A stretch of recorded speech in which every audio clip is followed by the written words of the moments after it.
जी welcome, मेरा नाम अली है। मैं आपको ड्रीम वीवर ट्रेनिंग के बारे में बता रहा हूँ। ड्रीम वीवर को आप कैसे इस्तेमाल कर सकते हैं। अब हमने पिछली वीडियो में हमने ड्रीम DW आइकन और लेआउट और ड्रीम वीवर एक्सटेंशन का मैं जिक्र कर चुका हूँ। अब इस वीडियो में हम साइट का जिक्र करेंगे। जैसा कि आपको मालूम है कि हम कंप्यूटर पे अगर कोई चीज़ सेव करते हैं तो हम सबसे पहले फ़ोल्डर एक बना लेते हैं। उस फ़ोल्डर में अगर हमने गाने रखने हैं तो हम गाने ही सेव करते हैं, गाने का उसको नाम देते हैं, फॉर एग्जांपल सॉन्ग्स। लेकिन हम उसको कंप्यूटर में के बाहर भी हम सेव कर सकते हैं, जैसे कि डेस्कटॉप पे। लेकिन इसकी वो तरतीब नहीं अच्छी होगी। जब आप ढूंढना चाहेंगे तो आपको बहुत मुश्किल से मिलेगा। मिल तो जाएगा लेकिन थोड़ा मुश्किल होगी। इसी तरह ड्रीम वीवर में भी एक चीज़ है। अब ये एक साइट का रूल है, किसी भी साइट को डिज़ाइन करने से पहले आपको किसी ख़ास फोल्डर में उस साइट को रखना होता है। और ये हम सब करते हैं साइट मैनेजमेंट टूल के तहत। यहाँ पे जो ही मैं क्लिक करता हूँ ये साइट का एक टूल ओपन हो जाता है। यहाँ पे एक आता है न्यू साइट या मैनेज साइट। अगर आप कोई न्यू साइट बना रहे हैं तो आप न्यू साइट पे क्लिक करेंगे, और अगर आपने कोई साइट ऑलरेडी बनाई हुई है तो आप उसको मैनेज करेंगे। मैं अब आपको न्यू साइट के बारे में बताऊंगा। अभी मैं फ़िलहाल अपने डेस्कटॉप पे चला जाता हूँ। अब यहाँ पे याद रखिए कि कोई भी साइट बनाने से पहले उसका एक फ़ोल्डर बनाना लाजमी होता है। जैसे कि मैं एक फ़ोल्डर बना लेता हूँ, ऐसे आप भी करेंगे और आपको हमेशा करना ही होगा लाजमन। मैं यहाँ पे लिख देता हूँ कुछ अपनी न्यू प्रोजेक्ट की साइट, कुछ मैं लिख देता हूँ। फॉर एग्जांपल मैं लिख देता हूँ साइट FOLDER साइट फोल्डर या site root folder, root. Enter में करता हूँ। अब मैं इस फोल्डर के अंदर जो है मैं एक फ़ोल्डर, दो फोल्डर और क्रिएट करना चाहता हूँ। ज़ाहिर है अगर आपने कोई साइट बनानी है तो उसमें CSS में भी आपका काम होगा और HTML में भी होगा और इमेजेस भी आपकी साइट्स में होंगी। तो इसके लिए हमें दो यहाँ पे फ़ोल्डर और बनाने होते हैं। ये आपको याद रखना होगा और हमेशा याद रखना होगा। और हमेशा याद रखिएगा जो फ़ोल्डर आप बनाएंगे उसका नाम जो है छोटे लफ्ज़ों में देना है, और जिस फ़ोल्डर का जो आप नाम देंगे वो कभी भी लेटर से मत स्टार्ट कीजिएगा। अंडरस्कोर से आप कर सकते हैं और उसमें स्पेस नहीं देनी, ठीक है। अगर आप चाहें तो आप दे सकते हैं लेकिन ज़्यादातर ब्राउज़र इसको सपोर्ट नहीं करते। मैं देता हूँ सबसे पहले अंडरस्कोर IMAGES इमेजेस में लिखता हूँ और मैं एंटर प्रेस करता हूँ। एक और मैं फ़ोल्डर बनाता हूँ, मैं यहाँ पे लिखता हूँ CSS। इसका मतलब होता है कैस्केडिंग स्टाइल शीट। ये ना समझिएगा कि कुछ लोग समझते हैं CSS सिविल सर्विस पाकिस्तान, लेकिन ये वो CSS नहीं है, ये CSS कैस्केडिंग स्टाइल शीट है। अब मैं इसको क्लोज़ करता हूँ और मैं अपने डेस्कटॉप पे वापस चला जाता हूँ। अब देखिए मेरे यहाँ पे एक रूट फोल्डर बन चुका है। अब मैं ड्रीम वीवर में सबसे पहले जाता हूँ। जो ही मैं ड्रीम वीवर में गया तो सबसे पहले मैं करूँगा न्यू साइट। अब मैंने यहाँ पे कर तो दिया न्यू साइट, वो मुझसे अब एक न्यू साइट का एक डायलॉग ओपन हो जाएगा। अब कहता है कि अननेम्ड साइट 2, क्योंकि इससे पहले मैंने एक बार कर ली थी इसलिए अननेम्ड साइट 2 है। अगर आपने पहली बार किया तो अननेम्ड साइट 1 लिखा हुआ आएगा। सबसे पहले मैं आपको यहाँ पे बताता हूँ, ये जो साइट नेम है ये आपके फ़ोल्डर का नाम नहीं है। ये सिर्फ आपको देखने के लिए यहाँ पे एक सहूलत प्रोवाइड होगी फाइल्स पैनल में कि आप यहाँ पे जो लिखेंगे वो उसका आपके फ़ोल्डर के साथ कोई ताल्लुक नहीं। मैं लिखता हूँ my new SIT site for training. और देखिए अब ये कह रहा है लोकल साइट फोल्डर, यानी लोकल साइट फोल्डर आपके कंप्यूटर के अंदर जो फोल्डर होगा उसका फोल्डर बताएं कि ये किस फोल्डर में जाए। मैं यूं ही ब्राउज़ करता हूँ, अपने डेस्कटॉप पे मैं क्लिक करता हूँ। यहाँ पे मेरे पास साइट रूट का एक फ़ोल्डर है।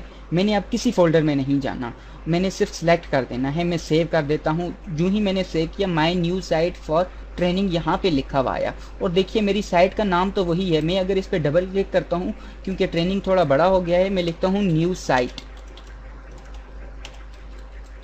आप हमेशा इसको चेंज भी कर सकते हैं या यहाँ पे डबल क्लिक करें। अगर यहाँ पे नहीं डबल क्लिक हो सकता, आप जल्दी में करना चाहते हैं, मैनेज साइट पे करें और यहाँ पे एक ये आइकन बना हुआ है, यहाँ से पेंसिल का आइकन है, यहाँ से आप एडिट कर दें। लेकिन इसके बारे में मैं आपको बात बताऊँगा। जो ही मैंने किया यहाँ पे एक मेरे पास एक फ़ोल्डर आ गया, दो फोल्डर आ गए, इमेजेस और CSS को। और मैं यहाँ पे एक चीज़ भूल गया कि CSS भी आपको अंडरस्कोर के साथ ही देना है। ज़रूरी नहीं है कि आप अंडरस्कोर के साथ दें, लेकिन जब आप अंडरस्कोर के साथ देते हैं तो बड़ा ज़रा अच्छा हो जाता है, क्योंकि इसका व्यू भी अच्छा हो जाता है। और जब आप कोई फाइल आपकी CSS की ऑटोमेटिकली सेव हो जाती है CSS के फोल्डर में। अगर आप CSS करेंगे तो उसमें भी कोई हर्ज नहीं है, लेकिन याद रखिएगा कोई छोटे लफ्ज़ों में करना है।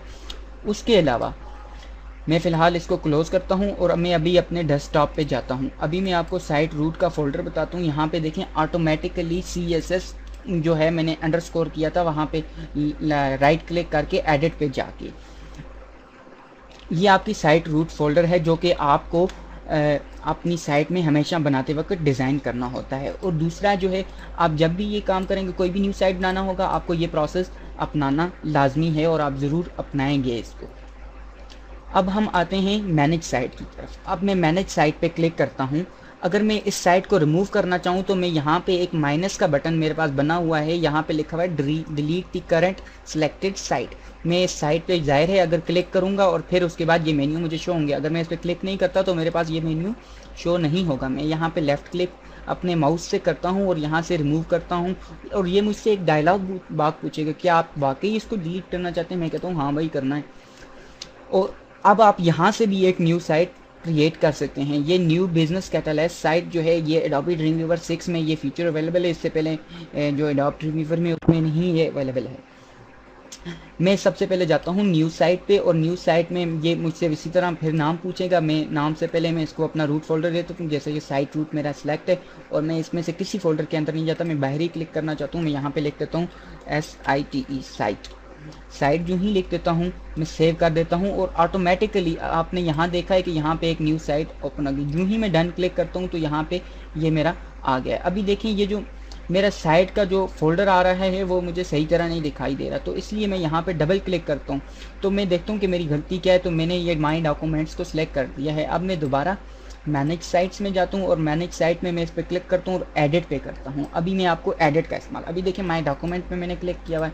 अब मैं जाता हूँ डेस्कटॉप पे यहाँ पे लिखा हुआ है साइट रूट और मैं जाके सिलेक्ट करता हूँ और मेरा यहाँ पे एड्रेस भी आ गया है। मैं जो ही सेव करता हूँ तो कहता है वो the cache will be created because we name root folder HTTP address और clocking setting the site have been change.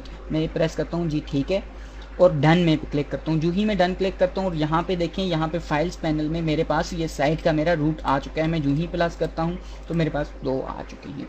और उसके अलावा मैं अगर मैनेज साइट पर दोबारा जाता हूँ, यहाँ पे मेरे पास एक और ऑप्शन है डुप्लीकेट करंट साइट। आप इसकी एक और कॉपी बना सकते हैं, लेकिन मैंने फ़िलहाल इसको नहीं बनाना चाहता। और इसके अलावा एक और फोल्डर है जिस पे आप जो ही क्लिक करेंगे तो एक्सपोर्ट करंट सिलेक्टेड साइट, आप इसको एक्सपोर्ट भी कहीं पे कर सकते हैं। फॉर एग्जांपल मैं यहाँ पे एक्सपोर्ट करना चाहता हूँ, डन पे क्लिक करता हूँ और अपने डेस्कटॉप पे वापस जाता हूँ। यहाँ पे देखता हूँ रूट फोल्डर में, यहाँ पे देखें एक साइट का मेरे पास एक टेम्पलेट सा बना हुआ आ गया है।